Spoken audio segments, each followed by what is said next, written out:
Bonjour à tous et bienvenue. Aujourd'hui, on va parler de l'Olympique Lyonnais. Pas un sujet facile, hein. Avec le récent départ de Mamama, ça s'agite de partout. Alors Bruno Genesio est habillé pour 28 hivers consécutifs. Et on va démarrer la vidéo par lui pour savoir qui est un peu Bruno Genesio. Parce que mine de rien, on parle très peu de son passé. Alors que quand même, je rappelle, LOL est un club qui se veut d'envergure européenne. Donc tu attends quand même quelqu'un sur le banc. Alors, il arrive dans le milieu, notamment à Villefranche, qui est un club donc, de la région lyonnaise. Il les prend en CFA à 5 journées de la fin, ils étaient sur le point de descendre, il n'arrive pas à les sauver. Alors évidemment, c'est pas du tout de sa faute, le club était déjà dans la panade. Bon. Ensuite, sous son mandat, ils vont connaître une descente, donc ils sont en CFA2, et ils vont connaître une descente en DH. Mais avant cette descente en DH, Genesio sera viré quelques mois avant ce verdict, mais déjà le club était dans la merde. Alors, je vais vous citer un des joueurs de l'époque qui avait été interviewé par Foot365, qui s'appelle Nicolas Roux, qui dit « Il y a eu 2 relégations, mais il nous a aussi permis de nous sauver la première saison. On avait perdu beaucoup de bons joueurs, l'effectif n'était pas exceptionnel. À la fin, quand on était dans une position délicate, je peux lui reprocher un manque de fermeté. » Ça ne me fait pas penser à quelque chose. Je sentais que, voiture, je suis désolé, que malgré tout ce qu'il nous avait apporté, on perdait le fil. Mais sinon, humainement, je l'ai beaucoup apprécié. Et ce qui est intéressant dans cet article de Football 365 qui a été fait à la nomination de Bruno Genesio à l'Olympique Lyonnais, c'est qu'on a une unanimité quand même globale sur les qualités humaines du mec. Mais il y a un autre témoignage, parce qu'après il est allé à Besançon. Il était adjoint au début, puis ensuite il a pris l'équipe, quand l'équipe était descendue, je crois, en CFA de mémoire, je dis peut-être une bêtise, et bref, il a été viré peu après, puisqu'il y avait eu un manque de résultats. Néanmoins, circonstances atténuantes, Besançon avait beaucoup de problèmes financiers, donc peut-on lui impacter totalement ça? Mais après les résultats, je vais me dire, ça peut marcher, ça peut ne pas marcher. Mais ce qui est intéressant, c'est de voir l'héritage que tu laisses à des joueurs, ce que tu leur as appris et l'image que tu as. Et donc pour ça, on a David Sauget, qui a donc joué en Ligue 1, etc., qui nous parle de tout ça. Alors un peu avant, encore une petite citation de Nicolas Roux de Villefranche. Il connaît le foot. Tactiquement, il nous a apporté. Donc là, quand il dit ça, sachant que ce sont des joueurs CFA, CFA2 DH, tu attends quand même qu'ils apportent réellement quelque chose, parce que forcément, les entraîneurs de ce niveau-là, surtout il y a 15-20 ans, ils n'avaient pas forcément une énorme culture tactique, que ce soit en France et dans les autres pays d'ailleurs. Donc bref. On jouait à 4 derrière, c'était sa marque de fabrique. Mais what? Mais tout le monde joue à 4 derrière quasiment, surtout il y a 15 ans. Et donc ça, c'est sa marque de fabrique. Là, tu peux te dire, merde, on est inquiet. Bref. Avec très souvent un 4-4-2 en jouant en zone, il insistait sur le jeu dans les couloirs. Tactiquement, c'est vrai que les séances étaient agréables. Bon, maintenant à David Sauget. Il avait une grosse culture tactique. Niveau culture foot, il est excellent. Donc là, tu t'attends à ce que le mec, il s'inspire sur des combinaisons, sur des phases arrêtées, la manière de défendre, la manière de faire un pressing. Tu t'attends quand même à quelque chose là, dans l'héritage. David Sauget. À chaque fois qu'on se croisait avant de jouer contre Lyon, et là mon ordinateur vient de bugger et je viens de perdre l'interview, c'est absolument magnifique, excusez-moi 5 secondes, ça va remettre. Je remercie le site de Foot365 qui fait ça des fois, ou mon ordinateur, je ne sais pas. Bref, à chaque fois qu'on se croisait avant de jouer contre Lyon, il connaissait par cœur les schémas de Saint-Étienne ou de Sochaux, il connaissait nos points faibles et nos points forts. Tactiquement, il est très bon, contrairement à ce que beaucoup de gens pensent. Sincèrement, je suis persuadé qu'il a le niveau pour entraîner une équipe de Ligue 1. Donc ce que David Sauget nous dit, c'est que Bruno Genesio connaissait les schémas des équipes contre lesquelles il allait jouer. Attends, mais c'est pas le boulot de chaque entraîneur? Et en plus, tu peux connaître le schéma, ça veut pas dire non plus que tu connais forcément l'animation et comment la contrer. Alors, je ne dis pas que Genesio prépare mal ses matchs, pas du tout. Je dis juste qu'il y a un gros problème dans ce pays, parce que si les joueurs sont émerveillés parce qu'un coach connaît les schémas de l'équipe adverse, c'est que déjà, il y a un gros problème. Donc, néanmoins, cet article nous montre, comme je l'ai dit, les qualités humaines de Genesio. Mais après, c'est pareil, j'ai un ami qui est pharmacien et qui adore la médecine, etc. Il est passionné. Mais si demain j'ai un problème et que je dois me faire opérer le genou, je vais pas lui dire « Hey, faudrait que tu me l'opères parce que t'es un mec sympa ». Ben là, c'est exactement pareil. C'est pas parce que tu es animateur au Club Med que tu vas te retrouver entraîneur de foot. C'est pas parce que tu es un bon formateur que tu vas te retrouver entraîneur d'une équipe d'élite. Néanmoins, à la nomination de Genesio, je ne vois pas le problème de lui laisser sa chance. Je rappelle qu'à Lyon, beaucoup de jeunes lui vouent, on va dire, un grand respect et une affection. Et pourquoi pas? Je veux dire, il remplaçait Hubert Fournier, il remplaçait pas non plus Marcelo Bielsa ou je ne sais pas qui. Tu vois? Mais c'est là où, encore une fois, ça va être intéressant. C'est que, en théorie, un entraîneur donc, a des idées de jeu, etc. Alors ça a toujours été un peu le flou terrible. Alors peut-être que sur sa communication, il ne voulait pas trop en dire, etc. Je ne suis pas là pour jouer la communication de Genesio, ni l'homme, parce que je ne le connais pas et je pense que la communication passe derrière le sportif. Néanmoins, ce qu'on peut dire, c'est que les fans de Lyon, ils se font chier. Ils se font chier. Et c'est pas 5 ou 6 fans, c'est pas une minorité. T'as quand même, je connais pas mal de mecs, ils ne vont plus au Parc OL tant que Genesio est là. Alors, je suis contre de dire c'est une attaque personnelle. C'est pas une attaque personnelle, on va parler de jeu. Alors encore une fois, je ne regarde pas les matchs de Lyon. J'ai regardé juste en Europa League. Donc mon avis est basé sur des connaissances, des mecs qui connaissent vraiment le foot, qui ont suivi Lyon toute l'année. Et voilà, donc je suis pas là pour donner de leçons non plus sur l'idée de jeu. Néanmoins, quand tu vois les matchs d'Europa League, alors déjà c'est un miracle d'avoir fait demi, hein. Faut quand même être honnête. Je pense que Bernard Lacombe, je sais, parce que des fois ma mère allait avec lui, elle le voyait à Fourvière le dimanche matin, je pense qu'il a dû faire brûler je ne sais pas combien de cierges, hein. Il peut remercier Lopez, il peut remercier la Providence, tout ce que tu veux, parce que la demi-finale c'est un miracle. Ils ont joué une mi-temps contre Rome. Une mi-temps sur les 4 et c'est passé. Parce que t'avais des joueurs quand même de qualité sidérante. T'avais des Tolisso, des Lacazette, des Fekir, des Darder. Ah non merde, ils jouent pas. Parce que moi j'habite près de Malaga et ça je peux en parler. Les mecs du club de Malaga te parlent de Darder, limite ils vont chialer. Ils te disent ouais mais il facilite le jeu aux autres, c'est un ouverture, il ouvre les espaces, il est super intelligent, etc.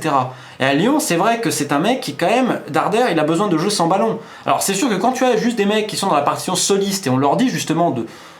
Parce que moi quand j'ai vu l'Europa League, j'ai vu ce qu'a fait Cornet, j'ai vu ce que faisait Guézal quand il rentrait autre, tu voyais bien que leur consigne c'était de rentrer, de percuter et d'y aller un peu tout seul. Et pourquoi pas, après il y a des équipes qui fonctionnent là-dessus, une base on va dire solide, un double pivot défensif, et tu laisses entre guillemets les artistes créer. Bon les artistes j'y mets entre guillemets parce que Cornet j'ai du respect pour lui mais c'est pas un artiste. Hein. Donc pourquoi pas à la rigueur. Mais Darder c'est un mec qui va se passer entre les lignes, qui va te la réclamer, qui va te la redonner, je bouge, je te la donne, je bouge, je la donne. Et le problème, c'est que des fois, on va pas le voir. On va dire, putain, le mec, il sert à rien. Ouais, mais ça, c'est parce qu'il faut penser. Il faut que tu aies un milieu qui voit l'appel, qui te la mette au bon moment. Et ça, c'est pas forcément facile à faire. Alors qu'au final, c'est juste du contrôle-passe. Hein. C'est le basique du foot. Mais c'est le plus dur. C'est comme un autre niveau. C'est ce que Modric et Iniesta font. Hein. Je dis pas que Darder à leur niveau. Je dis que dans le style, ils s'en rapprochent. Et après, quand t'as un mec qui avale la profondeur et qui sait se placer pour se faire oublier par les défenses comme Lacazette, t'imagines ce que ça aurait pu faire. Mais voilà, pour ça, il faut le mettre en scène. Mais encore une fois, amener des mecs comme Darder, comme Mamama, qui sont des profils différents de ce que la formation française fait en général, parce que ce sont des mecs quand même qui ont un certain jeu sans ballon, qui vont peut-être prendre certains risques, pas d'une manière individuelle, mais avec une vision très collective. Ce qui est un peu le problème, je pense, du football en France, c'est qu'on se base trop sur l'individualisme. C'est simple, regarde le projet de jeu de Didier Deschamps en équipe de France, regarde le projet de jeu de Bruno Genesio à Lyon, tu vois quand même de grosses similitudes, tu vois avant ce que faisait Raymond Domenech aussi, tu vois René Girard, tu vois toute cette génération-là, je suis désolé, mais quand tu prends sincèrement ce qu'ils font, il y a une vue très individualiste du foot, c'est-à-dire on va quand même mettre, on va dire des barbelés pour permettre, comme je vous dis, aux artistes de créer. Mais ce sont souvent avec une idée très individualiste, c'est-à-dire des percussions, des dribbles, etc. Donc à la rigueur, pourquoi pas, c'est un schéma qui peut marcher. Mais alors à ce compte-là, pourquoi tu amènes un Darder ? Mais Darder, il ne peut pas, il va te servir à rien le mec, on va dire, c'est une pipe. Et pareil, là, le recrutement de l'OL, donc cellule de recrutement menée par Florian Maurice, je ne la connais pas, je vais pas ouvrir ma gueule dessus. La seule chose, c'est qu'il tente des paris. On peut dire que c'est bien, on peut dire que c'est pas bien. Moi, je pense que c'est une idée, je pense que c'est bien de sortir du carcan franco-français, je pense que c'est bien de voir des nouvelles gueules, je pense que ça a de l'idée. Même alors, si tu amènes des mecs comme ça, qui sont pas forcément individualistes, peut-être Bertrand Traoré qui va plus dans ce profil-là, mais les autres, notamment Mariano, j'ai quand même pris des renseignements à la Castilla, j'en connais un peu, c'est un mec de surface, c'est un mec qui, voilà, c'est un buteur un peu à l'ancienne. Donc, quand tu as ça, tu sais pas le mec qui va te prendre, qui va dribbler 5 mecs, hein. Donc tu as besoin d'un collectif et d'un projet, d'une identité. Est-ce que ces profils-là correspondent à un entraîneur comme Genesio ? Parce que s'il a déjà du mal à incorporer certains comme Mamama Haute, qui ont quand même un CV, qui sont demandés quand même par plein de... C'est-à-dire, Mamama, il a une offre de... Vous avez vu combien l'offre elle est ? Voilà, ça veut quand même dire quelque chose, Sampaoli, etc., l'Argentine. Après, peut-être qu'il travaille pas trop, je sais pas, j'en sais rien. Mais juste, il te propose autre chose. Mais si ton entraîneur n'est pas capable de le voir parce qu'il a un autre plan de jeu, bah, ça veut dire que les gens ne se parlent pas, la cellule de recrutement ne parle pas à l'entraîneur, on ne fait pas les besoins. Donc ça, c'est une incohérence qui me paraît un peu sidérante. Maintenant, deuxième chose, on va quand même parler du président, parce que c'est bien beau de tailler Genesio, de dire oui, c'est une pipe, etc. Je suis évidemment contre encore les attaques personnelles, je trouve que c'est complètement stupide, de dire le mec, il a rien fait. Je pense qu'il essaye de faire de son mieux, en plus, je pense qu'il essaye vraiment de faire de son mieux, comme tout à chacun. Après, ça n'arrive pas, bah, voilà. Mais c'est quand même pas lui qui a demandé à être là.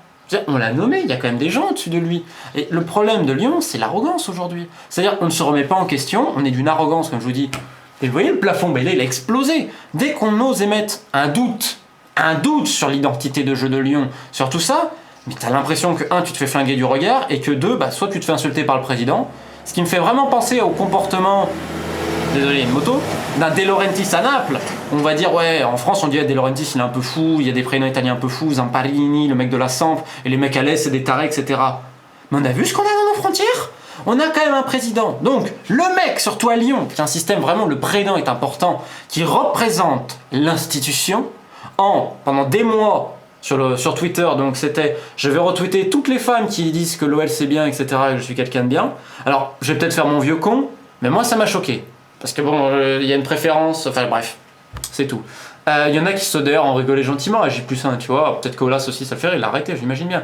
Mais néanmoins, moi je l'ai vu, et c'est facile hein, sur son Twitter, traiter de blaireau ou insulter quasiment des mecs qui payent un abonnement. Les mecs payent un putain d'abonnement pour se faire chier, alors qu'il y a des super joueurs, et le mec ose les insulter.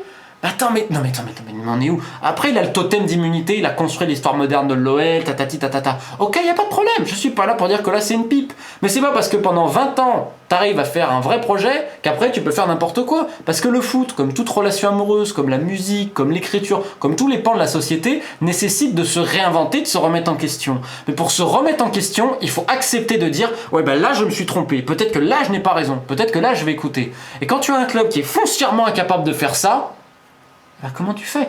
Le comportement d'Olas sur Twitter, on va me dire c'est que Twitter, etc. Mais aujourd'hui, tes joueurs, ils voient ça. Tes joueurs, donc, ils peuvent démonter quelqu'un en entretien et dire attends, oh, mais le président, il fait pareil. Le président, il insulte les gens. Donc pourquoi faire ça? Et ensuite, c'est là où on arrive sur l'institution, l'identité de Lyon qui est répétée, qui est rabâchée.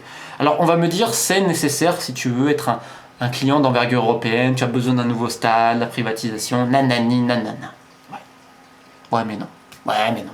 Non, je suis désolé, Lyon, alors je vais faire mon vieux con, peut-être que c'est à cause de ça que l'OL ne sera plus compétitif dans ce n'importe quoi du football aujourd'hui où t'as besoin de 28 milliards, t'as l'impression, pour jouer, alors qu'au final c'est quand même juste un ballon de foot. Je rappelle, le foot c'est deux gamins qui posent un manteau pour faire des cages, hein.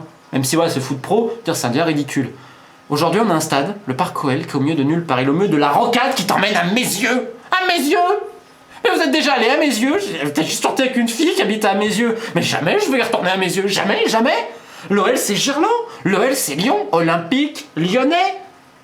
C'est quoi l'identité du club? Bah quand tu dis Gerland à Lyon, bah automatiquement tu penses à l'OL. Tu penses après à aller taper une bière au Ninkasi si tu veux. Tu penses à Tony Garnier. Tu penses faire une balade dans le coin. Après tu reprends le métro. Mais Gerland c'est l'OL.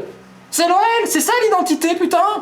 L'identité, c'est aussi le beau jeu, c'est aussi la remise en question, c'est tout ça, putain, Lyon c'est une belle ville. Lyon c'est une putain de belle ville. Après, je te dis pas qu'il y a des quartiers, c'est n'importe quoi, bien sûr. Mais putain, mais Lyon, ça a toujours une certaine classe. Tu prends le Grand Lyon, tu prends même avant. Il y a toujours eu des artistes, il y a toujours eu un truc collectif, il y a toujours eu, putain, de la finesse. Et là, on arrive dans un club qui est grossier, qui a un comportement de beauf, qui est à l'inverse de tout ce que Lyon représente. Putain de merde. Mais putain de merde! En plus, la formation, elle continue à produire des mecs comme le petit Awa autre. Donc, je veux dire, t'as une base. Il y a plein de choses géniales encore qui sont faites à Lyon. Mais c'est saboté par des incohérences, c'est saboté parce qu'il y a une arrogance, mais poum! Et surtout parce que tu as un président qui est censé délivrer le message. Je sais pas ce qu'il fait. Aujourd'hui, t'as un stade, maintenant c'est le groupe AMA machin. C'est ça l'identité du club? C'est ça l'identité de Lyon? Moi, je supporte pas Lyon. Moi, j'en ai rien à cirer. Moi, j'ai grandi en Isère, j'étais à 25 km de Lyon. Ok. Et aujourd'hui, désolé, quand je vois où est le stade, quand je vois tout ce qui est passé, et quand j'entends, oui, il y a l'institution à Lyon, mais moi je peux rigoler. Tu m'étonnes que les joueurs ils doivent rigoler. Donc c'est ça qui est dommage, parce qu'il y a quand même tout pour bien faire. Donc voilà, c'était un peu mon avis. Hein. Je suis pas là spécialement pour donner des leçons, mais la seule chose que je voudrais terminer, c'est qu'il y a 2 points. La première chose, c'est que l'argent et le pouvoir, visiblement, te permettent d'avoir des droits que les autres n'ont pas. Je pense notamment à un président. Et la deuxième chose, c'est qu'au bout d'un moment, il faudrait se regarder dans un miroir, parce que quand tu vois l'attitude de certains, et après on dit, ah mais c'est l'étranger, genre c'est des folkloriques, etc., c'est des fous. Ben non, les fous, ils sont pas spécialement à l'étranger, ils sont bien dans l'hexagone. Et le problème, s'il y a personne qui est capable de leur dire, après 60 ou 70 ans, quand ils devraient avoir la sagesse, c'est qu'il y a vraiment un souci. Bonne journée à tous.